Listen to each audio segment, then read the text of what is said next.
internet says this dog is a mix, too big, long muzzle, not appley enough. Somebody, somewhere, would swear she is not a real Chihuahua. Here is the problem. The internet cannot possibly know that, and neither can you, just by looking. By the end of this video, you will know the one test that actually can. Let's get into it.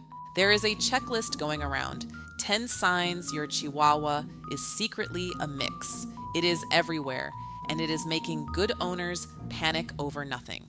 So today, we are doing two things.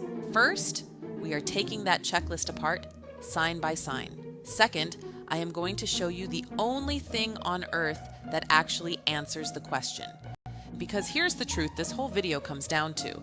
Your eyes will always guess. Only the DNA knows. You know exactly why you're asking this. Somebody at the park looked at your dog and said, "That is not a real Chihuahua," and it stuck. You went home, you looked at your best friend on the couch, and you started doubting a dog you already love. So let's fix that. Let's start with the checklist, because almost every single thing on it is wrong. Sign number 1. Your Chihuahua is over 6 pounds, so it must be a mix. Here is what nobody tells you. The American Kennel Club standard does say 6 pounds, but that number is a show ring rule. It is the cutoff for competing in a beauty contest. It is not a line between Chihuahua and not Chihuahua.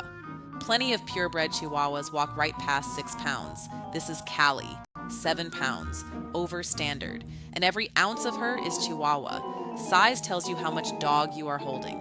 It tells you nothing about where that dog came from. Sign number 2. The muzzle is too long, the head is not round enough, so it must be a mix.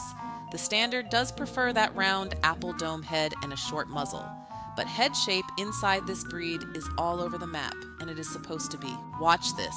These two are half-brothers, same father.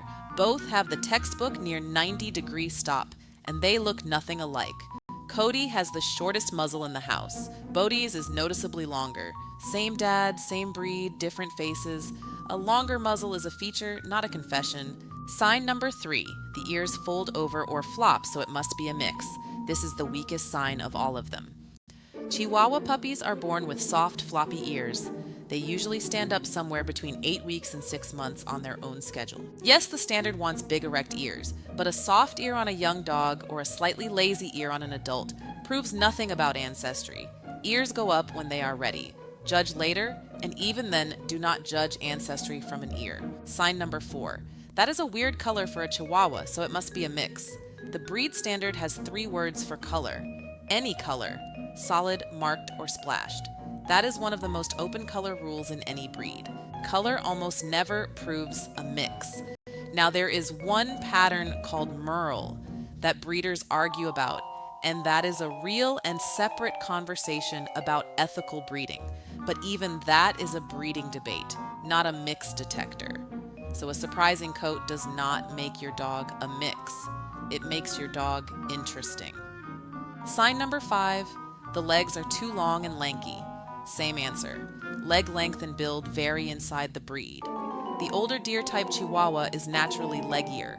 Structure is not ancestry. And sign number 6, my favorite. It acts too calm or too much like a big dog, so it must be a mix. Here's the thing.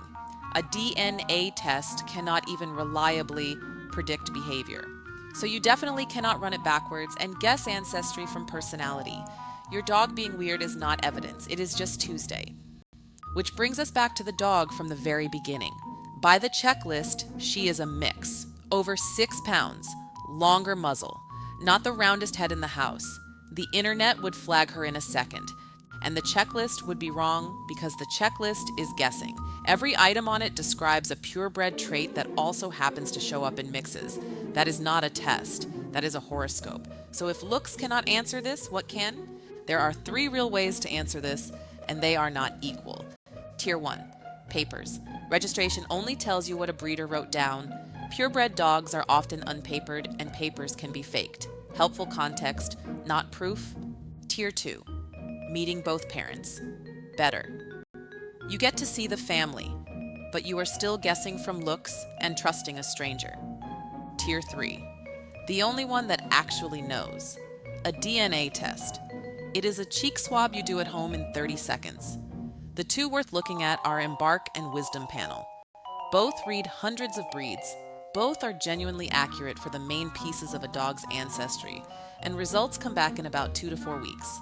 That is the difference between a guess and an answer. Everything else on that checklist was a vibe. This is a lab. Now let me stay honest with you because I am not here to oversell a test. The big breed percentages are reliable. The tiny ones, under about 5 or 10%, are estimates, and they can shift as these companies add more dogs to their databases. These are statistical models, not a birth certificate, and they cannot tell you how your dog will behave. What they can do is answer the actual question. Is my dog a mix? On that, they work. And here is the part that matters most. The result comes back, it says 100% Chihuahua or it says Chihuahua plus something. And either way, the exact same dog is sitting on your couch. Because a mix is not a lesser dog. Honestly, sometimes it is a healthier one, with a wider gene pool and fewer inherited problems. And I can prove I actually mean that. This whole channel is named after Keto. For years, people kept insisting he was a miniature pinscher, so I finally ran the test on him. Keto came back 68% Chihuahua, 21% Shih Tzu, with small amounts of Dachshund, Pomeranian, and Pekingese. My namesake dog is a mix, and the day those results came back, nothing changed. He is still Keto. He is still the whole reason any of this exists. I am not on the team that polices whether a dog is pure enough. I am on the team that wants scam breeding and buyer lies to stop. There is a difference, and it is the whole difference. Chihuahuas are one of the most surrendered dogs in the country. A lot of that starts with a label. Somebody decided the dog was not the right kind of dog. The label never loved anybody back. So whatever your dog is, they are yours. That was never in question. If you actually want to know, and a lot of you will, I will put the DNA kit I would use down in the description. No pressure. It is just there if you want the real answer instead of the guess. And here is where this goes next. I ran the test on all 5 of my dogs, and some of the results genuinely surprised me. That video is right here, and it is a good one. If this cleared something up for you, subscribe, because we are building the honest version of Chihuahua Answers, one question at a time. I will see you in the next one.